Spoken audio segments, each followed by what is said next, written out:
حضرت ام سلمہ رضی اللہ تعالیٰ عنہ، شوہر کا نام ہے ابو سلمہ، بیٹے کا نام ہے سلمہ۔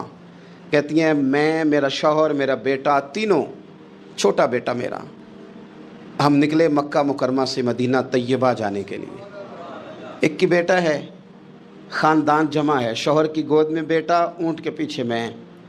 فرماتی ہیں مدینے کی سرحد آ گئی تو میرے میکے والے آ گئے، کہنے لگے ابو سلمہ نہیں لے جانے دیں گے مدینے اپنی بیٹی کو۔ میں نے کہا میں مسلمان ہوں، میں تو اپنے شوہر کے ساتھ مدینے جاؤں گی۔ انہوں نے کہا نہیں جا سکتے، تو نے جانا ہے تو جا، ہماری بیٹی نہیں جائے گی۔ زبردستی مجھ سے انہوں نے مجھے میرے شوہر سے الگ کیا۔ کہتی ہیں پھر میرے شوہر کے قبیلے والے آ گئے، وہ کہنے لگے اگر تم اپنی بیٹی کو نہیں نہ جانے دیتے تو یہ جو ہمارا پوتا ہے یہ ہماری نسل ہے، تمہارا نہیں، اسے ہم نہیں جانے دیں گے۔ وہ بچہ اپنی طرف کھینچتے تھے، میں اپنی طرف کھینچتی تھی، مدینے کی